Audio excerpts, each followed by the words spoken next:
I think we recognize at a certain point in our life what our purpose is, and I believe that's a divine connection. Mm, To connect to what your purpose is, there's some infusion of faith and spirituality. It's a Hmm. recognition of gifts, but then also a recognition of calling. But then I think being able to overcome fear to walk in it, right? Yeah. I think that's a yeah. different thing. And I think lived experience and what you go through being dismantled and rebuilt again gives you the ability to be like, you know what, I've been through a lot and I've been through Mm, some Hmm. tough times. And you know what? I reached a point in my life where I'm just gonna cash my chips in and I'm gonna walk in my purpose because I ain't got nothing left to lose. And I think yeah. that comes with trial and tribulation and lived experience. There's something that I would say a basic mindset is thinking, this is just who I am. Mm, This is just who I am. Love me, accept me for just who I am. But I would say what goes beyond that, an aspect of growth is a matter of asking yourself, who am I becoming next? Because that's really the question that people who are transitioning from their youth to young adult to middle age to season, mm, you know, you always have kind of this nostalgic view of yourself when you were. And sometimes that's part of who you are now, but there's also a question of, well, who am I becoming? And mm, so I Yeah. remember when I was turning 30, like most people hit their midlife crisis when they hit 40, 50. I'm not gonna lie. I remember driving back from Kenya and I'm married. I got these two kids, not yet going into the ministry, and I really felt like I had hit one of those midway points where I was just in crisis. I actually found myself settling. Okay, I Yeah. got the job, I got the wife, I got the beautiful wife, I got the amazing children, and I'm with these young people for a weekend, and I'm just like, man, I miss that time. But as I was mm, driving back from Gambier, coming back to DC, I remember we were with one of our young guys, Ladarius. And I mm, remember he was Mhm. asleep and I was quietly grieving the fact that I'm in my 30s and I feel like I've hit a wall. mm, Yeah. And Yeah. then it hit me. It said, well, wait a minute. Your mindset needs to change. Who are you becoming right now? mm, And what Mhm. are you becoming that, is going to be so much more than what you were, so much more than what you think you are settling into right now? mm, And then it went back to that purpose that you were talking about. And so I think if we ever find ourselves getting into a place where we just like, well, this is just who I am. mm, I think Yeah. that's like a road towards that whole basic mentality. mm, And Yeah. for me, and I can't judge the next person, but I'm always looking for people that can pour into me, that see potential in me. They don't mm, define the potential, but if they see something bigger than what's there, then that causes me to look back inwardly and be very reflective and say, okay, what can I give to the world and what can the world give to me in this moment where it's life giving both ways. For me, Mhm. it's always about deepening engagement, whether it's in community, whether it's in my professional space, whether it's being able to contribute to people's, health and wellness or lifestyle or their personal faith. I mean, even in mhm, ministry, one of the things that I'm constantly striving to do is build leaders, even when people have gotten into that space of retirement. Serve a congregation where everyone's, over 50, over 60, and they're like, well, I'm at that point where I'm trying to slow down. And it's like, no, there's so much more that you can give to the world. There's Yeah. still legacy that is waiting for you to pour mhm. into the world. And so don't ever think while you're breathing that there is nothing of value that you can add to the world. Well, there's I something love in what that. you say too, and I would love for you to respond to this one too, Jay. There's something in what I just heard you say, Dukes, that I think is really important. And I think from your perch as a pastor, I think for me as an educator, Jay, I'm sure you do it too. It's the idea that you start to see things in people that they don't see in themselves. And when you Yes. see that happening and you see that somebody is living below what their capacity is, finding a way to tease out of that person that there is something more for them, that's a thing. So again, I'd love to hear from the two of you when you think about that idea and you recognize that someone can be much bigger than what they are, can be more who they are than what they're showing themselves to be. How do you handle that? Mm. Man, I think for me, there's a divide between knowing purpose and walking in it. Mm, And Hmm. mm, Mm, I think sometimes I think we recognize at a certain point in our life what our purpose is. And I think that's to me, I believe that's a divine connection to connect to what your purpose is. There's some infusion of faith and spirituality, I believe, if it's a Hmm. recognition of gifts, but then also a recognition of calling from what you hear. But then I think being able to overcome fear to walk in it. Right? Yeah. I think that's a yeah. different thing. And I think lived experience and what you go through being, dismantled and rebuilt again gives you the ability to be like, you know what, I've been through a lot and I've been through Mm, some Hmm. tough times. And you know what? I've reached a point in my life where I'm just gonna cash my chips in and I'm gonna walk in my purpose because I ain't got nothing left to lose. And I think yeah. that comes with trial and tribulation and lived experience. Yeah, Yeah. I agree. Well, within pastoral leadership, but then also in professional development, I'm always teasing out these things like these gifts inventories or Mm, these spiritual gifted inventories. So whenever we do a leadership development, wherever I've gone, what we do is we offer assessments to the people that are in the room. And it's a diversity of people, youth, young adults, adults. And every 2 or 3 years, I think that a gifts assessment is always important because what your giftedness is in, let's say, your first iteration may not necessarily be the same level of gifts 2, 3 years from now. And so being able to do Mm, that inventory many times over, I think it actually helps to avoid settling into these ruts where it's like, well, I've done that already. It's really a matter of being able to say, you know what, I've done that already. And that experience has now led me to want to do something else.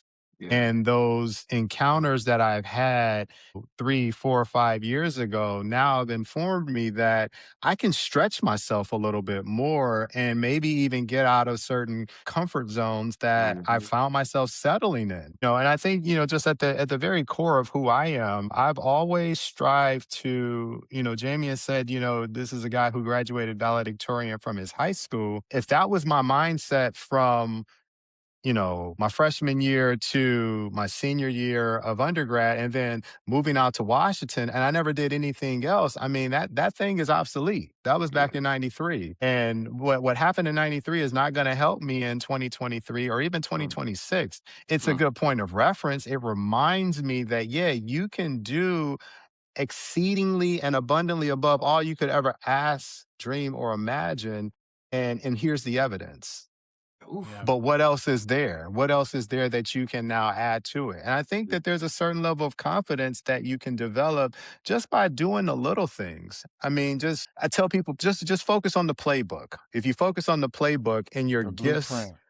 yeah, if your gifts Mhm. are added to that playbook, you're capable of doing amazing things. You just Yeah. don't you just don't see them. And we talk about spirit, we talk about the creator. I believe that the spirit and creator has long eyes that look beyond what we could actually see. And I believe wholeheartedly that there are people in our lives that the creator places there who see beyond what we can see. And Absolutely. that's why when people are saying, you know what, you are made for more than what you're doing, and they see it, and you may not be able to see it through their lens. And it may not even be meant for you to see it through their lens, but you have to have enough faith that you are being surrounded by people that are pouring into you that can help elevate you beyond wherever it is that you settled in. So, man, Man, there's so many things, but there are a couple things I want to make sure I ask y'all about. One, Jamie, and the idea you brought up the idea of fear, and I want to come to that Hmm. in a second. But the other thing I want to talk about, because Dukes, you just started to hit on that whole idea of like seeing something in someone else, and I was talking about that too. As a father, and with Jamie, and now stepping into a ready-made family, he is now a father, but a father of a not little kid.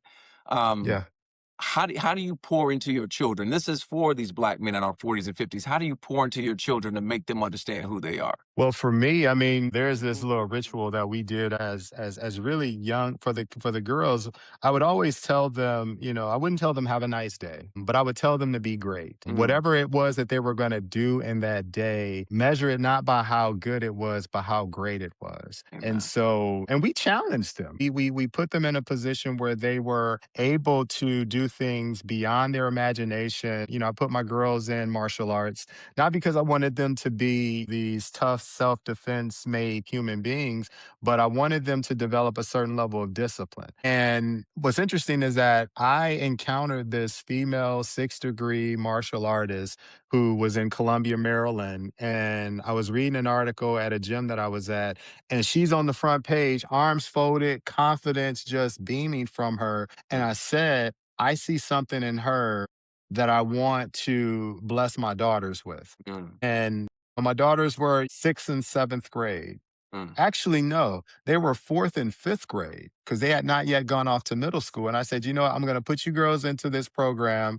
And I remember they hated the very first day. They didn't want to do the push ups. They didn't want to do any of that stuff. And we were driving home and all they wanted was Chick-fil-A. And they were like, Dad, we don't really want to do that. And I said, Well, girls, I know that that's probably something that is a little too tough for you, but it was free. I just wanted to expose you to it. Here's the Chick-fil-A. You can go to bed. And then the next morning, if you don't want to do it, there is nothing that I'm going to do to force you to do it. Very next morning, they were so excited because they got these free gis and they had these mm, white belts and they saw the potential that was in the room, these yellow and these blue and these black belts. And they were like, no, daddy, we actually want to do that. mm, And so they committed to doing it all the way through high school, to the point where they became instructors and they were teaching other young women. And then I told them when they became young adults, I said, "Do you remember the moment you went to that karate program and mhm, you said you didn't want to do it, it was too much,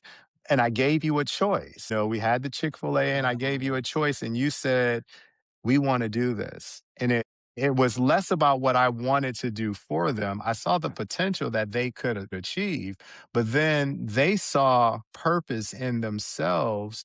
And then on the other side of it, they were then pouring that same level of giftedness and vision mm, into sure. young people too. And that's the way I see, how we can pour that into someone to avoid them from simply settling. Okay. Okay. Mm, Jay, how about you? As a dad, as a new dad, when you think sure, about making sure you're pouring into your now kids, how do you sure. do that? Advice for the men out Man, here. man, I think it's a lot of what Deuce has said, but I also think it's giving them range in terms of their curiosity and giving them Mm, Yes. mm, audacity to make curious decisions and to support those curious decisions. I mean, mm, Olivia love her to death. She does lacrosse and she does, stuff at school where she's leading in different ways and she's just trying all these different things and molding her way through life. And I think being supportive to say, hey, okay, I'll be there to pick you up when you're done, baby. You know what I mean? So it's like mm, Mhm. pouring, like you said, pouring, was really pouring into your children in ways that we were poured into when we were younger. And if we weren't poured into the ways we wanted to be poured into. And I mm. think that's what's most important. And I think that's what's gonna make the most impact on our youth's lives. So I that's love where it. I come from. But I Okay. wanna And I make guess just sure to add I mine mean, you in is gotta a yeah, I oh, was gonna say, like, you got little girls too, and I'm curious to hear yeah. what your thoughts are. Yeah, well, first of all, they ain't little no more. One's about to be Mm-mm. 26, the other one's about to be 21. Like that's weird to think that our girl's about to be that Wow. that age, which means that for me and Janine, we're hitting an age too. That's a little bit more advanced than we ever saw ourselves getting to at this point. But anyway, what I think I started to do with both of my girls from a young age, but especially like over the last couple years, you think about what it's like to be a black woman in this country. It is. It's not easy. It's not easy. So It's not easy to Yeah. be anybody for sure, but black women have a very particular burden and cross to bear in mm, this country, especially. I've got two beautiful daughters. I watched them go all the way through high school, didn't really have love interest. It wasn't that they didn't have a lot to give, it was that they were being overlooked. And they're not the only ones. I see that happen to a lot of the black girls in the school yeah. where I work. And so it Mm. became incumbent on me to be like, I know you're not getting the validation from out there, but you got to understand the real validation doesn't come externally anyway. It comes from you and who you think you are. So we need to build that foundation and make sure that it's Yeah. rooted in something real and something substantive. So what they started hearing Yeah. from me all the time is like, I'd wake them up like, "You are extraordinary." I get off the phone with Yeah. them, "You are extraordinary." Like, Mm. understand what that means. There is no one else like you. There is no one else that's Yeah. capable of giving to the world what you can. You are extraordinary, and I'm gonna do my best as a dad to make sure that you understand that, you know? And Yeah. again, I try to do that with the kids at my school and all that as well, but I could keep going. So that other one I wanted to ask you about, Jay, because you talked about fear, where my mind went with that is the idea of I do believe for a lot of us, we have fear of stepping into our gifts. There's a lot of Yeah. responsibility that comes with it, and it's not easy. Like, I really believe when you're Yeah. really walking that, when you're walking your path, it can go one of two ways. You're walking that fine line between genius and insanity, but it can go Yeah. either way. And Yeah. so for a lot of people, I think Yeah. they fear what could happen if they don't handle it well. Once you're really rooted in something truly substantive, you know that you can handle whatever comes your way, you know, and That's and true. bring Yeah. bring on the test. Bring on the test. Yeah. My gift is a reflection of that thing I want to do no matter how hard it is. I'm going to do that no matter how hard it is, no matter what the obstacles are in front of me. And it's going to test me, but I'm going to meet that challenge head on because there's something calling me in that direction that I have no choice but to follow. So again, to me, Mhm. the fear of attacking our gifts is about that. It's like there's fear of the responsibility. There's fear that we may fail, but if you don't step into that, like Deuce was talking about getting comfortable with being uncomfortable, if you don't step into that, you're never going to be what you're capable of being. But for y'all, when you think about that fear as relates to gifts, what comes to mind? I mean, for me, man, I keep thinking about this whole dynamic of faith Mm, Mm. and the role that faith has in how mm, we mm, address and approach fear. So I look at mm, basic is fear over faith, and mm, purpose is faith Mm. over fear. mm, And mhm, you wake up every day, and how are you going to look at what's separating you from ordinary and extraordinary? For me, is my mm, faith. mm, And my Yeah. faith is what helps me overcome my own fear. Because mm, without it, I mm, could scare myself to death and I will paralyze myself and I will be stuck in a fear of basicness, of yeah. sameness, right? So for me, that's what separates my basic and puts my purpose in there. So that's my own personal thought. Mm, Yeah. Yeah, and as you were talking about that, Jamie, and as you posed the question, CJ, I gotta just really confess and say that what keeps me from being fearful definitely is my faith. But I'll tell you a story. I told you guys about this whole business endeavor that I chose to undertake back in 2023. In fact, heard about it during 2020 during COVID and was reintroduced to it in 2022. mm, And for the most part, from the end of 2022 until March of 2023, it was just a conversation that I held close to my vest because the more it became something that I felt like I could really do this. Looking at the numbers, looking at the, different strategies, what I didn't want to happen before it became reality was to allow too many voices to come into the mix and mm, then speak, doubt into it. But sometimes we have a tendency to start telling people our dreams and our visions before they come to fruition, and we haven't really written them down for ourselves to be able to believe them enough to pursue them. And mm, so my wife Mhm. and I, we talk to each other, and being entrepreneurs, you got to have a stomach for it. mhm, You have to be willing to accept, the failures just as much as the successes. And I remember us having this conversation, my wife and I said, if we're going to do this, because we're partners, we've been now on this journey as a married couple for over 2 decades.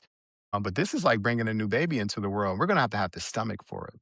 mm, If we don't have the stomach for it, then we shouldn't even dare to endeavor. And so when we made that decision, we kept that thing so close that, fellas, sorry, you guys didn't even know mm, because it was just so important to us to make sure that we were grounded enough to live into what was going to happen, even as pitfalls and challenges and storms, because there were a lot, came into the mix.